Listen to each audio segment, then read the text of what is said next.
Indian premier ലീഗിന്റെ 2020 edition ഷാർജയിൽ നടക്കുകയാണ്. Chennai super Kings Mumbai Indians പോരാട്ടം. ചെന്നൈക്കായി യുവതാരങ്ങളായ ഋതുരാജ് ഗെയ്ക്വാദും എൻ ജഗദീഷനും കളിക്കുന്നു.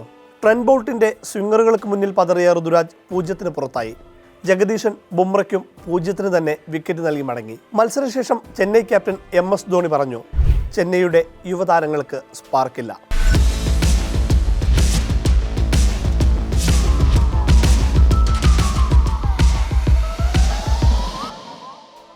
സംഭവം വലിയ വിവാദമായി. മുൻ താരങ്ങളടക്കം ധോണിയുടെ പ്രസ്താവനയ്ക്കെതിരെ രംഗത്തെത്തി.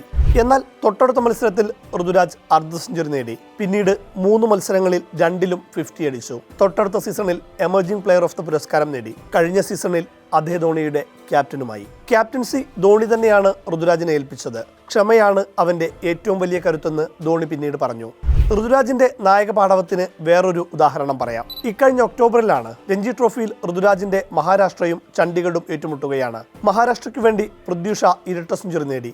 കേവലം 141 പന്തിൽ. ടൂർണമെന്റിലെ ചരിത്രത്തിലെ തന്നെ വേഗമേറിയ 2ാമത്തെ ഡബിൾ. എന്നാൽ ആദ്യ ഇന്നിംഗ്സിലെ സെഞ്ചുറി നേട്ടത്തിന് ഋതുരാജിനാണ് സംഘാടകർ പ്ലെയർ ഓഫ് ദ മാച്ച് പുരസ്കാരം നൽകിയത്. എന്നാൽ ഋതുരാജ് പൃഥ്വി ഷായെയും ക്ഷണിച്ചു. പ്ലെയർ ഓഫ് ദ മാച്ച് പുരസ്കാരം പങ്കിട്ടു. ക്രിക്കറ്റിൽ അധികം കേട്ടുകേൾവിയില്ലാത്ത കാഴ്ച. തന്റെ നേതൃഗുണം ഒരിക്കൽ കൂടി ഋതുരാജ് ലോകത്തെ കാണിച്ചു. ഇനി അയാൾക്ക് നേരിട്ട അവഗണനയെക്കുറിച്ച് പറയാം.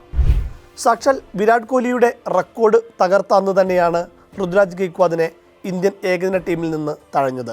ന്യൂസിലൻഡിനെതിരായ ഏകദിന പരമ്പരയ്ക്കുള്ള ഇന്ത്യൻ ടീമിൽ ഋതുരാജില്ല. അന്താരാഷ്ട്ര ക്രിക്കറ്റിലും ആഭ്യന്തര ക്രിക്കറ്റിലും മികച്ച ഫോമിൽ കളിക്കുന്ന ഋതുരാജിനെ തഴഞ്ഞതിൽ പ്രത്യേകിച്ച് കാരണമൊന്നും BCCIക്ക് പറയാനുമില്ല.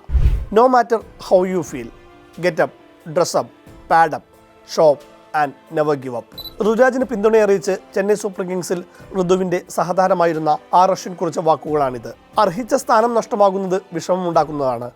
പക്ഷേ ഇന്ത്യൻ ടീമിൽ സ്ഥാനം നിലനിർത്തുക എന്നത് കുറച്ച് കടുപ്പമാണെന്നും അശ്വിൻ ഋതുവിനെ ഓർമ്മിപ്പിക്കുന്നു.